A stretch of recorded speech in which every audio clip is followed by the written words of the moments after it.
क्या आप राम में विश्वास रखते हैं? रिलीजियस एस्पेक्ट से नहीं, प्रैक्टिकल एस्पेक्ट से पूछ रहा हूँ। आजकल क्लैरिफाई करना पड़ता है क्योंकि राम राज्य तो सब चाहते हैं, लेकिन राम की गुण खुद में लाना कोई नहीं चाहता। आज हमें 5 ऐसी क्वालिटीज आपके साथ शेयर करनी है जो हमने खुद भगवान राम से सीखी हैं। अगर आपको ये प्रैक्टिकल विजडम अच्छा लगा तो इस नॉलेज को और लोगों तक पहुंचाने में हमारी हेल्प कीजिए।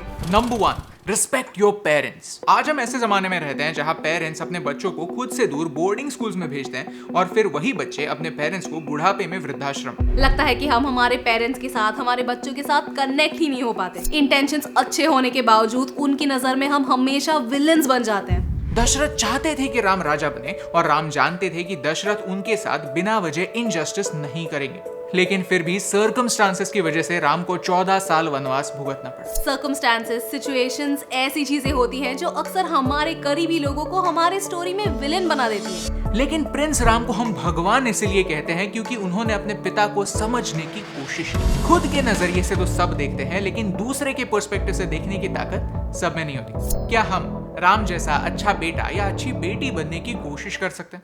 नंबर 2, सबको साथ लेकर चलो। वनवास एक मेटाफर है। एजुकेशन होने के बाद हम कॉर्पोरेट जंगल में निकलते हैं जहां अलग अलग टाइप के क्रीचर्स का हमें सामना करना पड़ता है। राम एक प्रिंस थे, लेकिन फिर भी वन में उन्हें जीरो से स्टार्ट करना पड़ा। अपने ईगो को साइड करके वन के प्राणियों से मदद लेनी पड़ी। फिर वो जटायु हो, वानर सेना हो या शबरी। जब तक हम एक प्रोटेक्टेड जगह में हैं, फिर वो हमारा घर हो, कॉलेज हो या स्कूल, हम हमारे कंफर्ट जोन में रहते हैं। जैसे अच्छा लगे वैसे बिहेव करने की सुविधा है। लेकिन बाहर की दुनिया में राजकुमार बने घूमना एक दुविधा। यहाँ सरवाइव करने के लिए हम सबको मदद की जरूरत होती है, और असली पुरुषोत्तम वही है जो जैनिटर से लेकर सीईओ तक सबको रिस्पेक्ट के साथ ट्रीट करता है। क्या हम लोगों को रिस्पेक्ट देने की कोशिश कर सकते हैं? Number 3, a promise is a promise.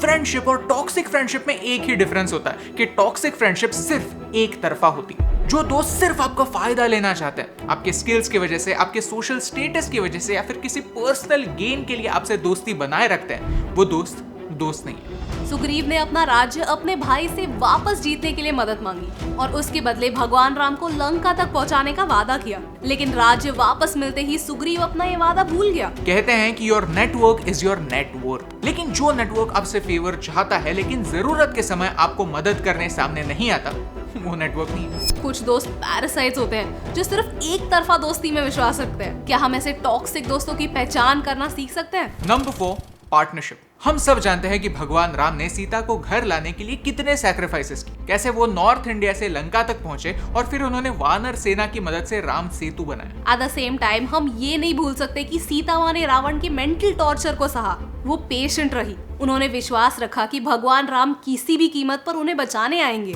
एक पार्टनरशिप में, चाहे वो बिजनेस पार्टनरशिप हो या एक रोमांटिक पार्टनरशिप, अपने पार्टनर पर विश्वास रखना आधी लड़ाई जीतने जैसा होता है। क्या हम राम और सीता जैसा ट्रस्ट हमारी रिलेशनशिप्स में ला सकते हैं? Number 5, following love. हम डेटिंग एप्स की दुनिया में रहते हैं जहां एक स्वाइप से हमें एक नया पार्टनर मिल सकता है। ऑप्शंस कई सारे हैं और एक रिलेशनशिप से दूसरी रिलेशनशिप में जंप करना पॉसिबल है, लेकिन भगवान राम हमें एकाग्रता सिखाते हैं, कमिटमेंट सिखाते हैं। सिर्फ रोमांटिक कमिटमेंट नहीं, लेकिन हमारे लक्ष्य की ओर होने वाली कमिटमेंट भी। साइकोलॉजी ने ये प्रूव किया है कि हमारे माइंड के अंदर 2 माइंड्स होते हैं, मंकी माइंड और मॉन्क माइंड। मंकी माइंड का कोई गोल नहीं होता, एक टहनी से दूसरे टहनी बस घूमता रहता है, लेकिन कहीं पहुंच नहीं पाता, गोल गोल घूमता रहता है। मॉन्क माइंड एडवर्सिटी में भी काम रहता है, पैनिक नहीं करता, सोल्यूशन पर फोकस करता है। अगर हमें लाइफ में कुछ भी अचीव करना है, कुछ ऐसा कर दिखाना है जो लोगों को इंस्पायर करे, तो हमें लाइफ में एक पर्पस ढूंढना हो, उसका पीछा करना होगा, उसे फॉलो करना होगा, और ये आसान नहीं।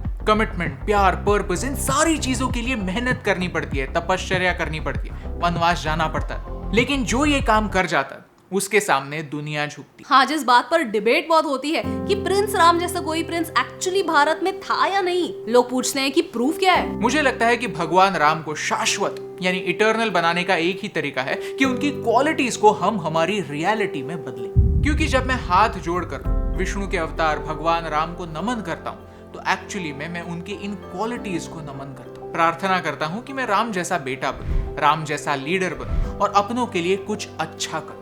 अगर आपको हमारी बातें अच्छी लगी, एंशिएंट नॉलेज को प्रैक्टिकल बनाने का ये एक्सपेरिमेंट अच्छा लगा, तो इस वीडियो को शेयर कीजिए। क्योंकि आप और मैं भगवान नहीं बन सकते, लेकिन एक अच्छा इंसान जरूर बन सकते हैं, और यही इंपॉर्टेंट बात आप तक पहुंचाने से मुझे फर्क पड़ता है।